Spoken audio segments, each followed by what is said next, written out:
Okay, so sorry for the 5 minutes late. Let's start now. Today, myself, Baptiste Asman, and François Marien are going to speak about SSL and HAProxy. So basically, I'm working for HAProxy Technologies, and François Marien is a partner of us and working for SSL247. So first topic we are going to discuss is a short introduction on SSL.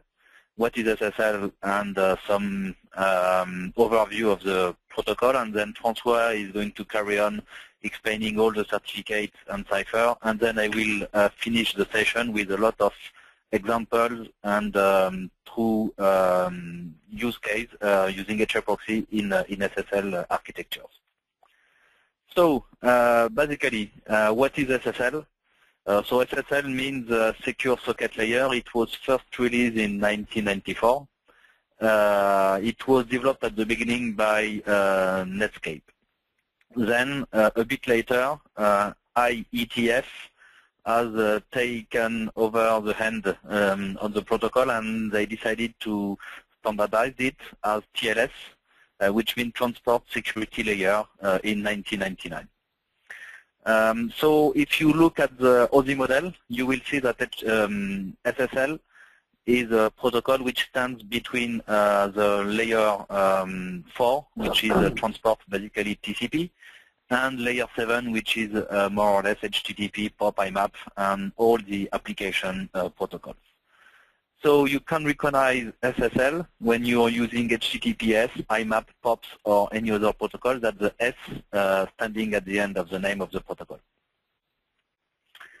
So SSL is quite famous for one of its purpose, which is confidentiality, which means that nobody between two peers of a connection can't read anything that has been exchanged between each of the connection pairs. But SSL has also two other main purposes. One is integrity. So using SSL, you guarantee that the data can't be altered on the wire between one peer and another one. And last one is authentication. So each peer should be able to ensure that the peer it's connected to is really the one it claims to be. In the slides later, we are going only to discuss on the connection side, on the server side identification. Client side identification is another topic. History of SSL TLS, quite big picture overview. So the protocol is quite old, around 20 years. And you can see that it's described at SSL at the beginning from Netscape. And in 1999, IETF has standardized it in TLS. So next version of the protocol, TLS 1.3, will be released in next year, actually.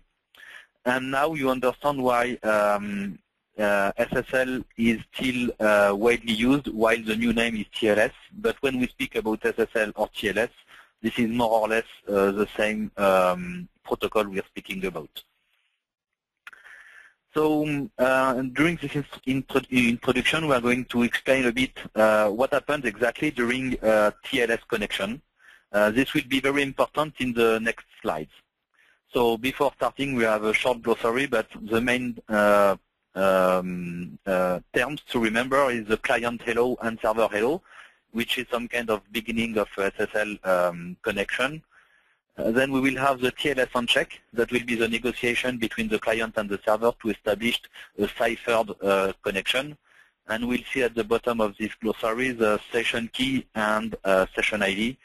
That will be important to bear in mind that there will be used for the symmetric cryptography between the client and the server.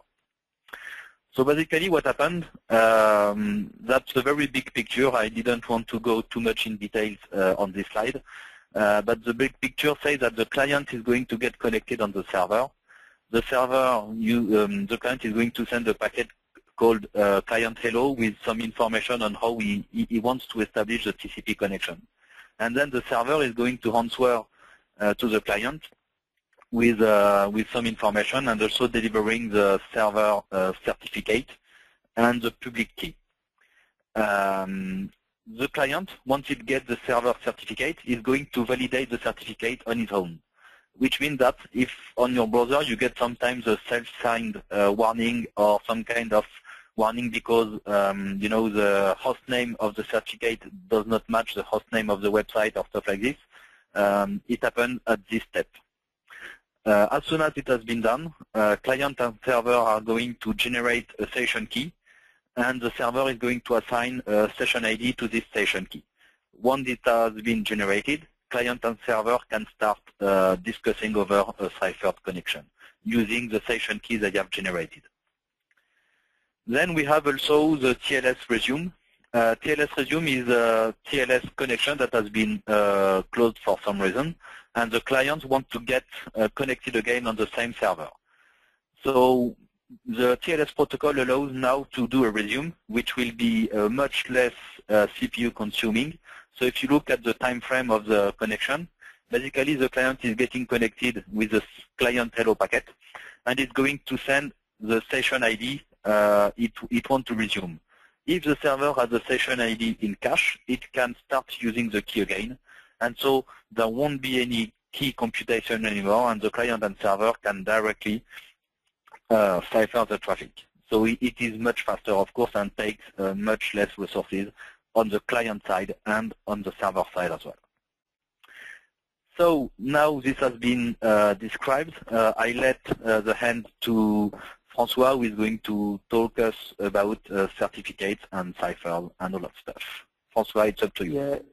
Hi everyone, so I'm François from the company SSL247. We are a web security consultant, and we are specialized in the SSL since now more than 10 years. If you have any questions during my presentation, don't hesitate and ask them with the question you can ask directly and go to webinar. So I will explain you the role of SSL certificate. We'll see the different levels of validation you can get with an SSL. Also the option you can get with this certificate. I will explain you how to get an SSL certificate, so the ordering process. We'll see the certificate chain, how to install it and how to complete it. And then we will see the different SSL algorithms, so algorithm for encryption and for authentication. We'll finish with concrete examples. I will be, so just, sorry, 1 minute. Well, that's okay. I will be very quick on this because Baptiste explained it. So now SSL is TLS, but we're still talking about SSL, even if it's replaced since 1999. The SSL has 3 main roles. First one, and it's maybe the most important, is to encrypt data, make sure that no one can read it, read it. Sorry. The second one is to authenticate the server. Am I talking to the server it claims to be, and proving the integrity of a content. The content hasn't been changed during the transaction. And another role, which is very, very important, SSL certificate not only about encryption and securization, it's also about proving the identity of the organization you are talking to. And about this critter of identification, you can have different level of validation. I'm going to explain you that. The first level is called domain validation. It's a SSL certificate who allows to encrypt the data and to validate the domain name. So of course you will have the padlock sign in the URL bar and the HTTPS appearing in the browser. And the advantage with this kind of certificate is that it issued very fast. You just need to prove that you have an email address linked to the domain you want to secure. For instance, if you want to secure domain.com, you need to prove that you can access, receive an email to admin@domain.com or webmaster@domain.com. So that's called the domain validation. If you want more information about the company behind the domain name, you need to get an organization validation. So of course you also have the data encryption, the padlock, and the HTTPS occurring in the browser. But you will also have the validation of the domain name on the organization behind. So you need to justify that your company is registered in a business registry, that you are the owner of the domain name you want to secure, and that someone in your company asked for this SSL certificate. So it's a real SSL. It's a real certificate, and the CA authority, the certificate authority, will need to process check for your company. The issuance time is quite longer. It's about 1 or 2 days. And the third level of validation is EV, extended validation. I think everyone knows or has already saw a certificate like that. It also encrypts data. It also gives the padlock on the HTTPS, but it gives the green bar in the browser. So when you are on the website with the extended validation, the company behind the certificate appears immediately in your browser. You can use this kind of certificate when you are talking with stranger, or when you are addressing e-commerce websites, and when you want to give confidence in your website. So that's the 3 different levels of validation. Then you can add option on all the certificates. There's 2 kinds of options. The first one is called Wildcard. The Wildcard can allow you to secure an unlimited number of subdomains. With 1 certificate, you will have the possibility to secure an unlimited number of subdomains. So, for instance, you take a certificate for star.ssl247.com, and with this kind of certificate, you will be able to secure mail.ssl247.com, server.ssl247.com, shop.ssl247.com, extranet, well, you understand. So it's very easy to manage, it's very flexible. It can be cheaper than buying a certificate for each your single domain, subdomain, but the inconvenience is that if one of your SSL certificates is compromised, well, you will need to remove it from all your servers. So you need to have a good management of your SSL certificate. The other option is called SAN.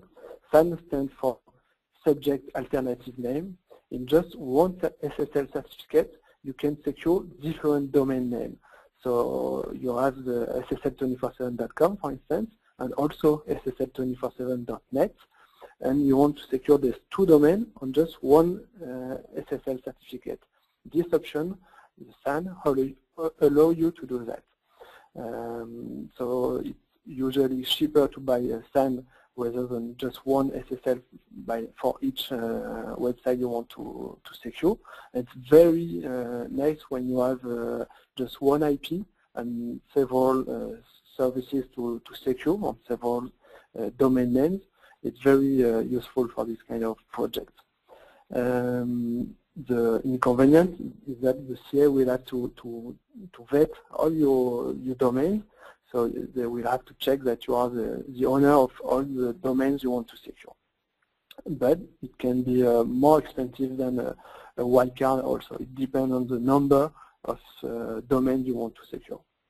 So that's for the options. Then how to order and to receive an SSL certificate. There's 3 steps to order and receive a SSL certificate.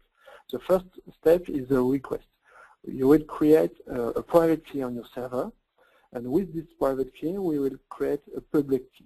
This public key, you will send it to the CA, the certificate authority, with information about the domain you want to secure, the company you are working in, where is the company located, and all this information are called CSR. is a certificate signing request. The CA will receive the CSR and will process the audit. Of course, for domain validation, like I already explained, you won't have any audit, just an email verification. So when the audit is completed, you will receive the certificate. This certificate officially guarantees that the public key you created belongs to the domain you want to secure, and that this domain is controlled by the organization, not for you. And then with this certificate, the third and final step is to install the certificate on the server, so to link the certificate with the private key you created at the first step, at the request. So a certificate without any key is not sensitive. You can do anything with it. You need to link it with the private key to begin the protocol, the SSL session. Then when you install the certificate, you will also have to install other parts of the certificate. It's called the certificate chain or certificate path. There are three parts in this certificate chain. First one is the root. It belongs to the CA who deliver your SSL certificate. The roots are present in all the store, the SSL store of your browser and your operation system. And this root will sign intermediate who will sign your SSL certificate. And the intermediate will give the maximum of compatibility of the certificate with all the different browsers and servers. So that you need to install two things: the SSL certificate we saw before and the intermediate, to make sure that everyone will access your website and will have no of compatibility. That's the trust infrastructure. And just a minute. Sorry. Yeah, that's what I wanted to show you. That the root is the CA's own certificate. The intermediate is the delegate of the roots, and the SSL certificate belongs to you and is signed by the intermediate, which is signed by the root certificate. It's quite complicated to understand that you need to install the intermediate with your SSL certificate. Now about the algorithm and different algorithms you can use. Some algorithm for encryption and some for authentication. So first, the encryption. There's two kinds of encryption. The asymmetric encryption, it's at the beginning of the encrypt session. I don't know if you remember the schema of Baptiste with the handshake. During the key exchange, you will use asymmetric encryption. There is three kinds of algorithm. And then for symmetric encryption, when the session is just one, will basically used by everyone. So for the asymmetric encryption, you have three algorithms. The RSA, most famous and used by almost everyone. I would say 99% of the SSL certificate. Then the DSA, which is a government encryption. And then a new one which is called ECC, for elliptic curve cryptography. It's the algorithm with shortest key, but with stronger key. So it's better for security. It's better for performance. It will fast load the web page, and it will become soon the future of SSL encryption. And for symmetric, just one, the main standard, which is called AES, for Advanced Encryption Standard. All this algorithm represent the first suite. It's a combination of the authentication, the key exchange, and the encryption algorithm. So that's for the algorithm for encryption. And then for authentication, you just have one algorithm with for secure hash algorithm.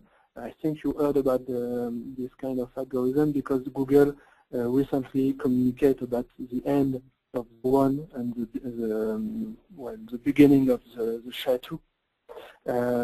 Well, SHA-2 is the future of SHA-1. It uses longer fingerprint key, longer fingerprint, so it's more secure. And if SHA-1 is not in danger, but now SHA-2 exists, so we are using it more and more.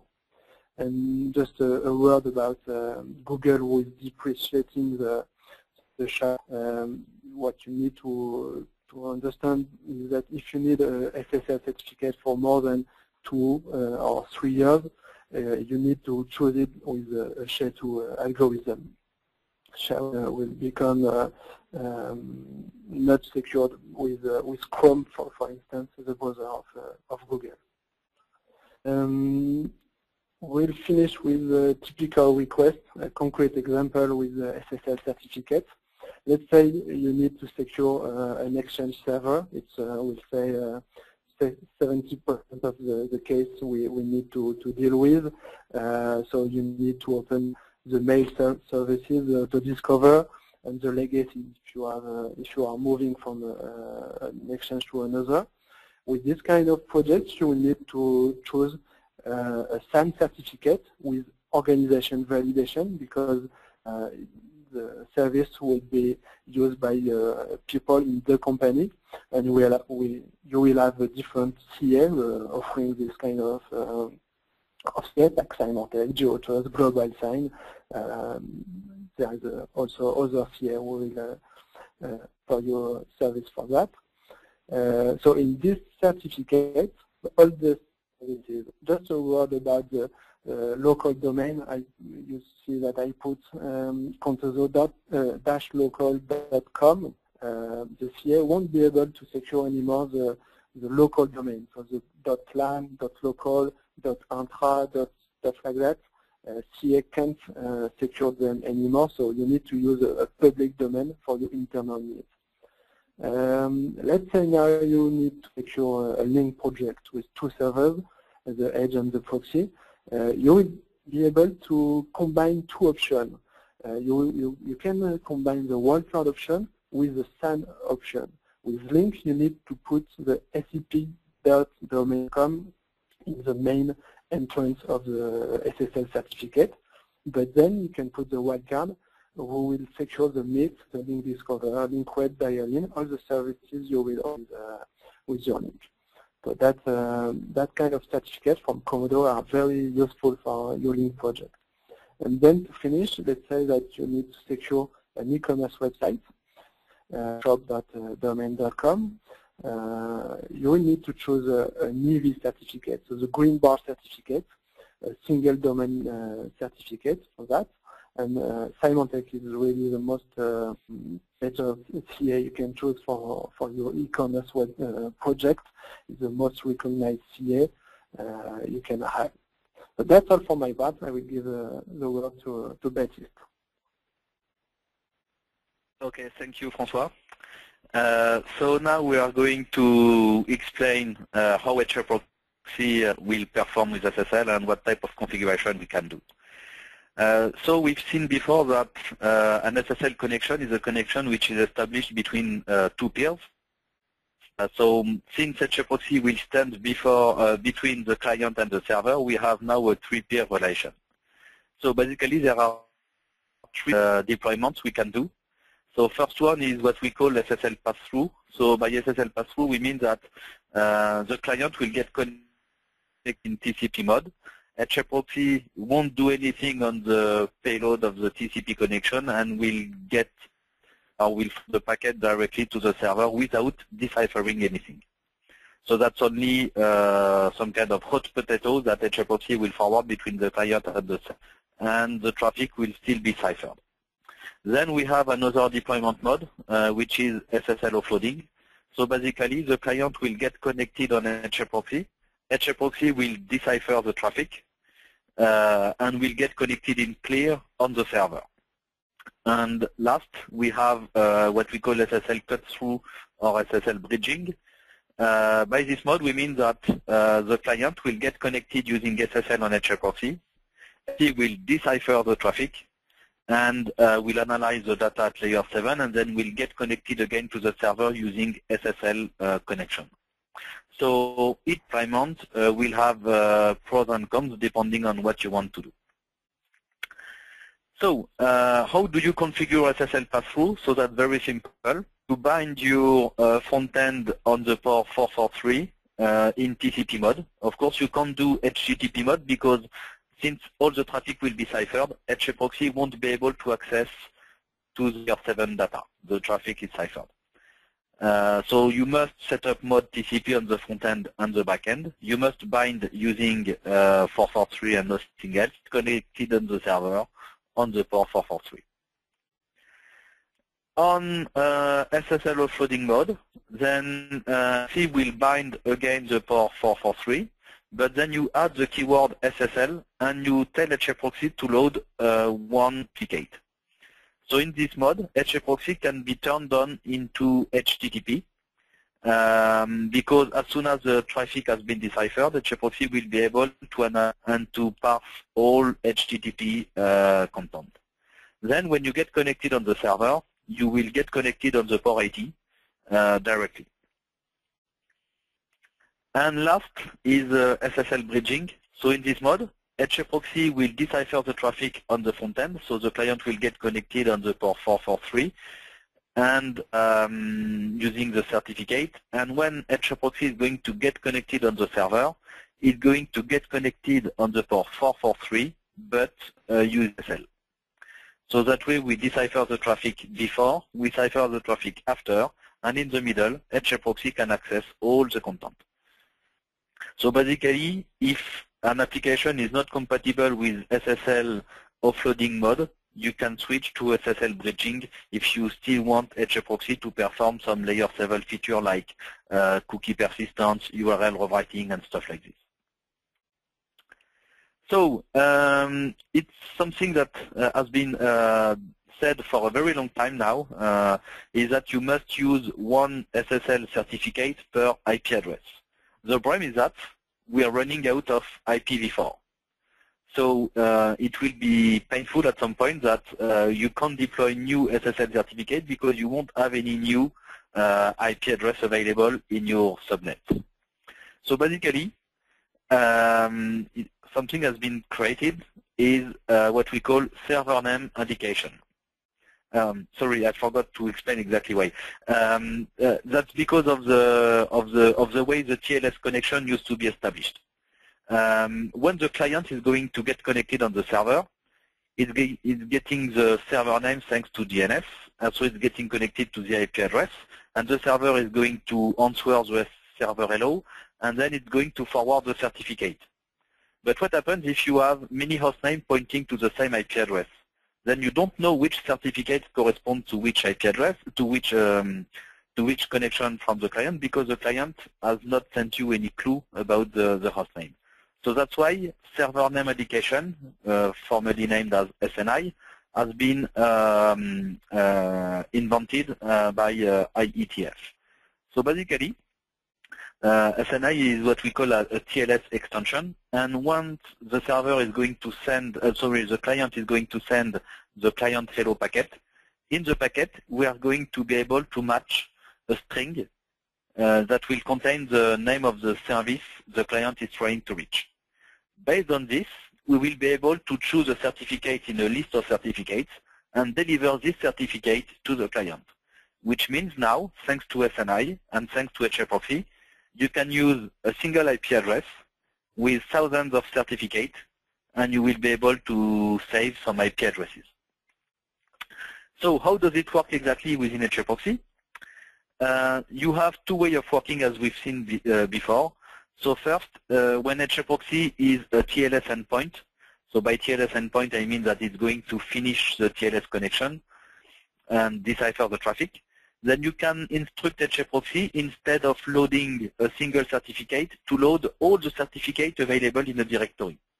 Then, once the client is going to get connected on HAProxy, the client will send the famous SNI information, and HAProxy will pick up from the certificate list, the one corresponding to the SNI information.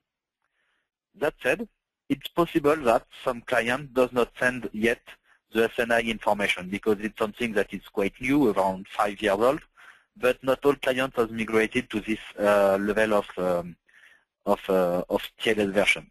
So maybe if the client is not able to send the SNI information, then you can decide to put one of your certificates as default.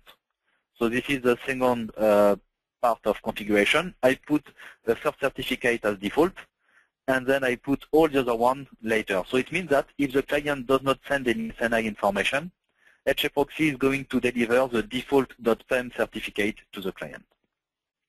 If you want to make an audit on your application before trying to move all of them into a single IP address, you can use the log format directive of HAProxy, and you can use also the SSL FC SNI pattern extraction that will allow you to extract from the TCP payload the SNI that has been sent by the client.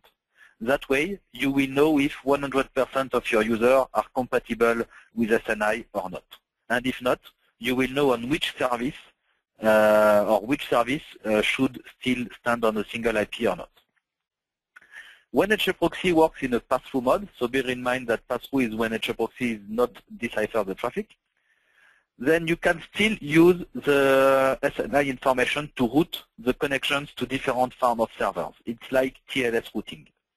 So basically, HAProxy can match, for example, owa.domain.com or mail.domain.com and forward this connection to your webmail, and can match, for example, SharePoint.domain.com and forward it to your SharePoint farm without deciphering the traffic. So TLS has a reputation of being hungry, so it eats a lot of resources on your servers. So we'll see later, but usually it's of course more complicated to send data over connection than to send data over a ciphered connection. So basically, we have different type of performance, and here the number I provide are illustrated by the performance we can have on our own appliances. So on a single core, we can do up to 600 key computation with a certificate of 2 kilobytes. On the same CPU core, on a single CPU core, we can resume, as you've seen in the previous slides, we can resume up to 20,000 TLS connection per second. So it means that if your client and if your server are smart enough to be able to resume, which is the case now with HAProxy and with most of the clients, you can have a gain of 20 times the performance. Modern CPU are very interesting if you can use them with your HAProxy deployment, because they have what we call AES instruction, which allows the symmetric encryption to be done directly by the CPU, which allows us to get a lot of bandwidth, up to 4 gig of SSL bandwidth per CPU core. A few configurations that can be used in HAProxy. So I know that most of people want to tune their cipher lists to avoid, for example, RC4, null, MD5, or stuff like this. So basically, if you want to have a single point of configuration for all your cipher lists, you can use the global section and the SSL default bind ciphers.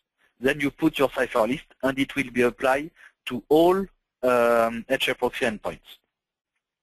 You can also tune your Diffie-Hellman parameters to enforce stronger encryption.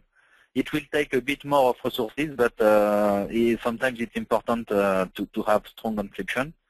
And you can also decide to disable some protocols directly also from the global section. So for example, a couple of weeks ago, SSL247 has been declared as unsafe because we can decipher the traffic quite easily.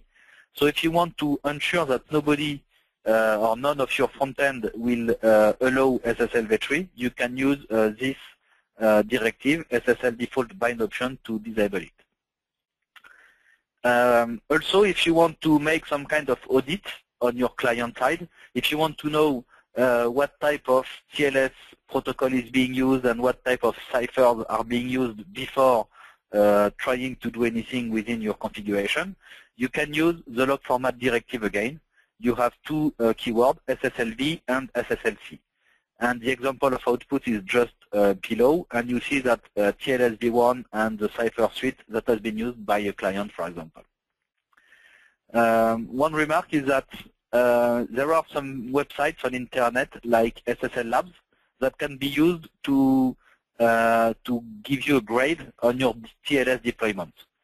So bear in mind that you don't tune your TLS deployment to make SSL Labs happy. You do it to allow your client to get connected on your application. If you can do both in the meantime, that's great. But your client should be more important than SSL Labs. Also, to improve performance of HAProxy, you have to tune your SSL cache size. By default, HAProxy will keep only 20,000 keys in its cache. Maybe it could be low for your traffic.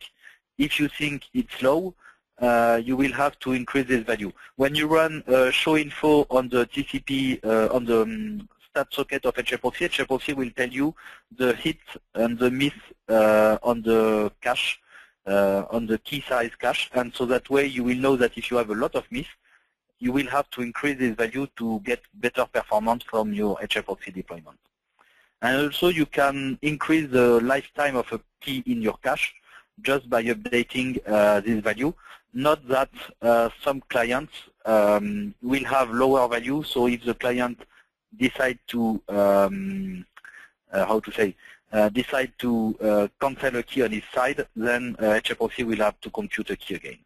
So all of this tuning will avoid HAProxy to generate too many keys and so to eat too much resources. Another important point is memory. So for example, in HAProxy, one TCP connection which is passing through is going to eat around 50 kilobytes of memory. If you want to add TLS connection on the client side, you will have to add another 64 kilobytes of memory. And if you want to do TLS bridging, then you will also have to add another 64 kilobytes of memory. So when you want to set up some HAProxy deployment, it's important to take this into consideration, because you can see that a simple 1000 connection in TCP mode doing TLS pass-through will take only 50 megabytes of memory.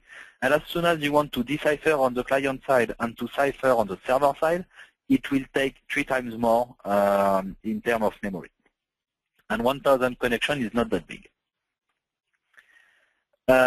Also, when you will enable TLS on your application, there will be some impact on your clients.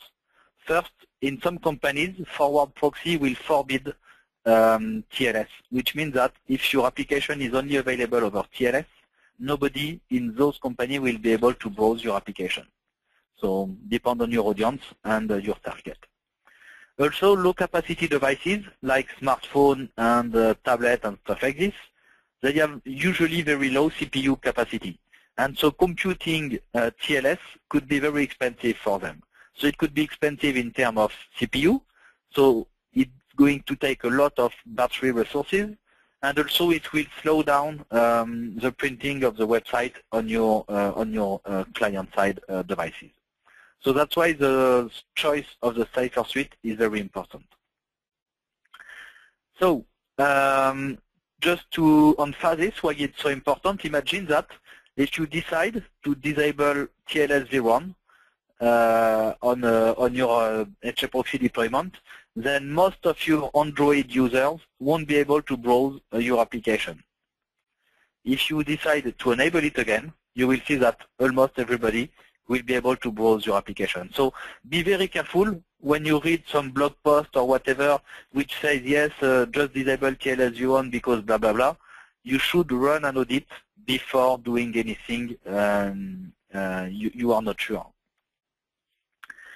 So TLS will also have some impact on web application. So basically, some application will already be ready for SSL or SSL offloading. For example, Exchange from Microsoft is already compatible for both modes, and any other application could be. Your links must be adapted to the scheme. So for example, HTTP or HTTPS. And also bear in mind that you must cipher anything that is personal or sensitive information. All content of a single page should be ciphered. We can try to mix two host headers, you know, with one delivering static content over clear connection and one delivering dynamic or sensitive data over ciphered connection. But unfortunately, some browsers are going to print some warnings. It will be clean from the client point of view. And bear in mind that also application could always be ciphered. Otherwise, if one of your cookie is sent over a clear connection, anybody doing a TCP dump close to you will be able to spoof your session. So how do you do this using HAProxy? First, you can ensure or enforce the secure flag on your application cookie.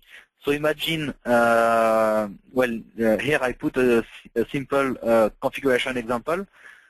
This configuration is going to check all the set cookies that are going to be sent by your application server. And if some of your application cookies are not secured, then HAProxy is going to add the secure flag. So using this flag, the client is supposed not to send the cookie on a deciphered connection. So be careful. And on the other side, for example, the other part of the configuration could be, I want to detect if the application cookie has been sent over a clear connection, and if it has been sent over a clear connection, I want to force the user to log out. Okay? Because as soon as the cookie has been sent over a clear connection, we can suppose that it's not safe anymore. And so we don't want the user to carry on using this cookie anymore. So, impact of SSL offloading. So usually some people say that if you want to enable SSL on an application, you just put HAProxy or whatever device in front of your application, you enable SSL and it will work out of the box. This is not true. Why? That's because the client is going to get connected on SSL on HAProxy, and HAProxy will get connected in clear on the server. So obviously, you see that this is absolutely not the same type of connection. So basically, HAProxy should notice the server that what was the type of connection performed by the client. So you can do this within HAProxy using the HTTP request set header. Example I have put here. Depending if the connection on the client side was cipher or not, HAProxy will update the header with HTTPS or HTTP. Also, you can use HAProxy to perform some audit. So that's why I put some capture response header, because some headers delivered by the server may be inaccurate. For example, the location or the set cookie header, they could embed some location related to the application. So basically, the last configuration you see on the page is going to explain you how to rewrite the location header. If HAProxy can match the host name within your location header, it's going to rewrite it and moving from HTTP to HTTPS. Search engine optimization. So Google has reached that scheme protocol is going to be used in its ranking algorithm, and all the HTTPS websites will have prioritization over the clear ones. So it's important to move to SSL if your business relies on Google ranking. If your business doesn't rely on Google ranking, then there is no emergency. It's better to move if you have some time to do it. Otherwise, it's fine for now. Last but not least, unfortunately, SSL protocol and libraries are supposed to be here to make your browsing experience safer. Unfortunately, they have some weaknesses. So TLS and SSL protocols and some ciphers as well have weaknesses, so you should avoid them, like RC4 and stuff like this. And you also have to ensure you're running the latest OpenSSL or GNU TLS libraries. So OpenSSL is quite famous, unfortunately, for some weaknesses it had, and so some bug that could be used. So bear in mind that when you run SSL, you must be top of the range of your SSL library, latest version, mandatory. If you're not using the source version, you have to upgrade your packages each time there is a failure because your distribution Linux are going to update their own version of OpenSSL. To fight some attacks like, SSL-v3 Poodle, you can update your HAProxy configuration to avoid it and to prevent HAProxy to use SSL-v3. This is the type of example I put there. So, in conclusion, moving to SSL is not so simple. It can be for some cases, and for some very rare cases, it will ask you to rewrite part of your application, unfortunately. Don't forget to run an audit, and bear in mind, and I'm going to insist on this point, that SSL is not only a problem of the server side, but it's also a problem on the client side. And HAProxy, thanks to its flexibility and reporting and performance, can be your best friend when you want to start moving to SSL or using SSL within your application architectures. And then my conclusion about the choice of the right SSL certificate. We saw that SSL certificate is not only about encryption and securization. It provides more like identity authentication.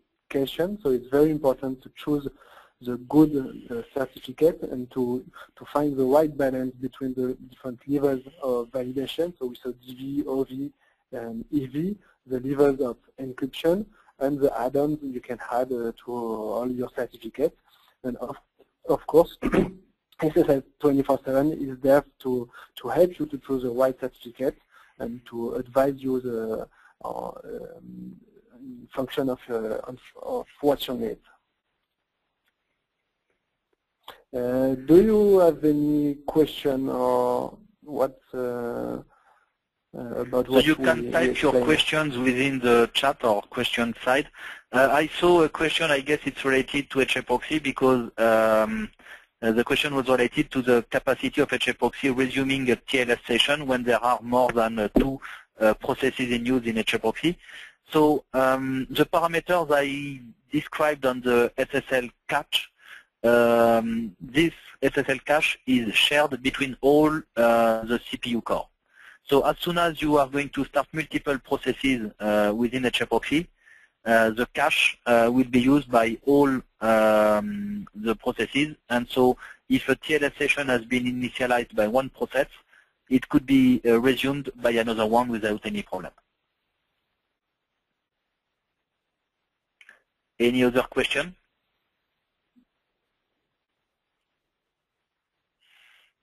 Okay. So you will get a mail tomorrow or on Monday with all the slides and some summary of the session. So thank you everyone for attending. Yeah, thank you. Bye everyone. Cheers.